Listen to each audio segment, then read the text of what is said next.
Assalamualaikum warahmatullahi wabarakatuh. Saudaraku yang dirahmati Allah, mari kita sama-sama merenung untuk menata hati kita agar dijauhkan dari prasangka buruk. Banyak orang menghabiskan waktunya dalam kecemasan, khawatir pada apa yang mungkin terjadi pada masa depannya. Padahal jika kita menyadari, orang yang beriman pada Allah semestinya tak akan merasa takut, cemas atau khawatir pada apa yang terjadi dalam hidupnya. Mengapa tak perlu khawatir? Sahabat, ada banyak hal yang menyebabkan kita tak perlu merasa khawatir, di antaranya sebagai berikut. 1.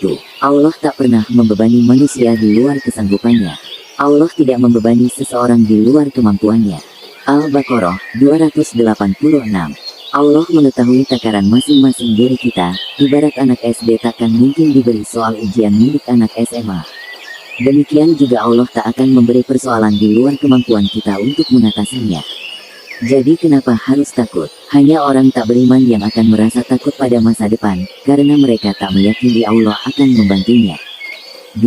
Mengapa khawatir? Tugas manusia hanyalah berserah diri pada Allah dan berbuat kebaikan pada sesama. Orang yang merasa takut dan cemas atas masa depannya, bisa jadi karena ia belum bisa memasrahkan diri dan berserah diri pada takdir Allah. Barang siapa yang menyerahkan diri kepada Allah, sedang ia berbuat kebajikan, maka baginya pahala pada sisi Tuhannya dan tidak ada kekhawatiran terhadap mereka dan tidak pula mereka bersedih hati. Qis. Al-Baqarah 112.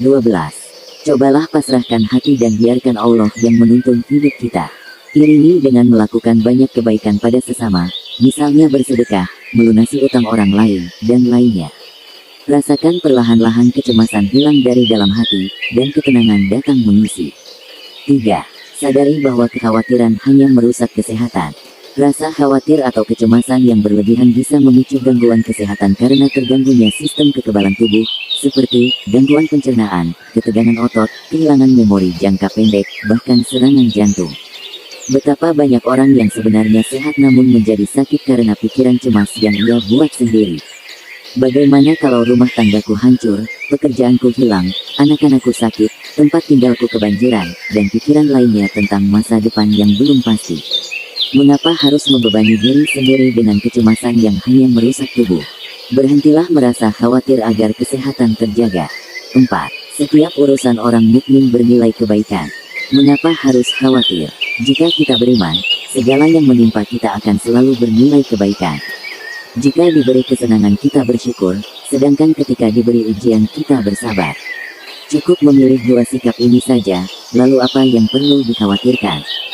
Sungguh menakjubkan urusan seorang mukmin, semua urusannya adalah baik baginya.